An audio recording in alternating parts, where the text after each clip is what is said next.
The following program is appropriate for all ages and sensory friendly. 3, 2, 1.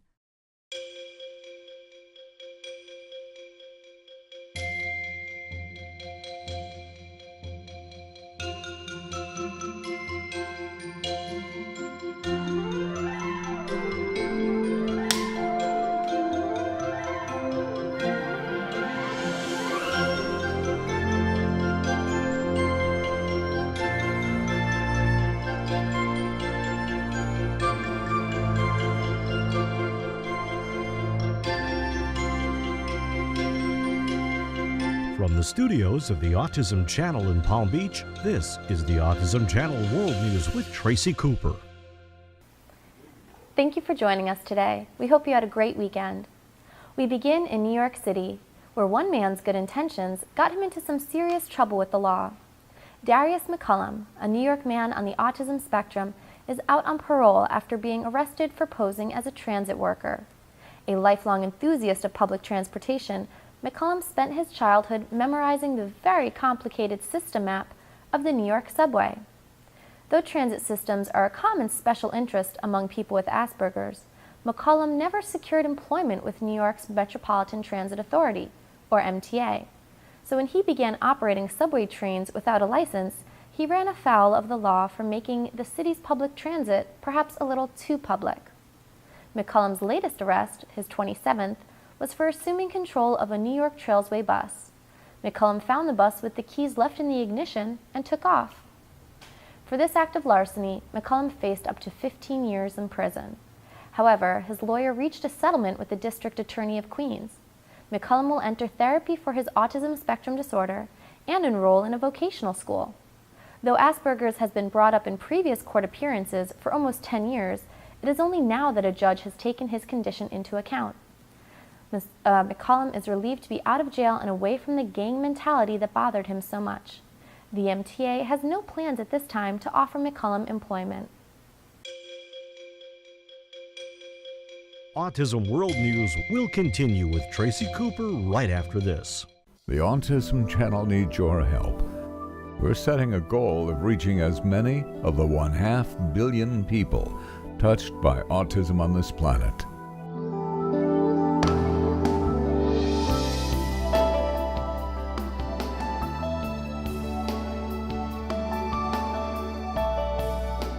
Click to help us reach the world.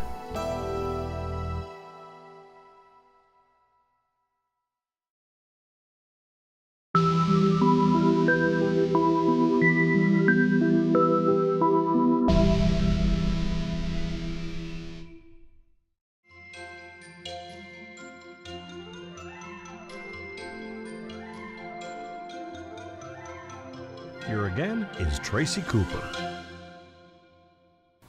One Canadian girl's love for dance is leading to opportunities for research, treatment, and even a little time in the spotlight.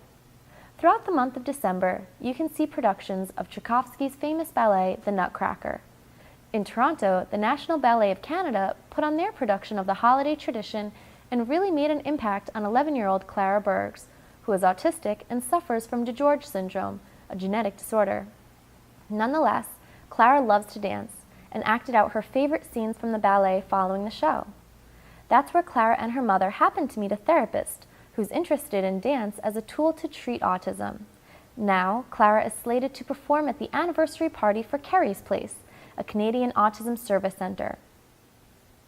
When you think of the comic book mainstay Spider-Man, you probably think of his catchphrase, "My spidey senses are tingling."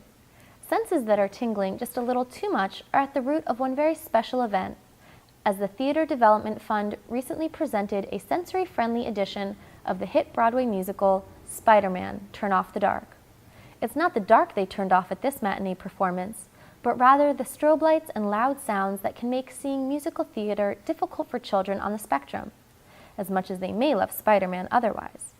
Ushers were equipped with toys to give kids before and after the show to work out any tension or fidgeting. And when it was still too much for some kids, the lobby of Broadway's Foxwoods Theater was transformed into an activity space for kids who wanted to let out some of their enthusiasm. Is 12 months of age too early to diagnose autism? According to Dr. Josephine Barbero of Australia's La Trobe University, it's not too early at all. Dr. Barbero has developed a set of markers, or red flags, that could indicate autism at just 12 months of age. These markers include the failure to make consistent eye contact, failure to smile, an unwillingness to share toys or to play, and an inability to respond to his or her name. This diagnostic system is spreading from Australia to points beyond, as Dr. Barbero is training doctors in China, Poland, Korea, Japan, and Bangladesh on the best ways to use her checklist. In the Chinese city of Tianjin, the city government has agreed to use her diagnostic criteria for autism surveillance. That will wrap things up for today. We'll see you tomorrow.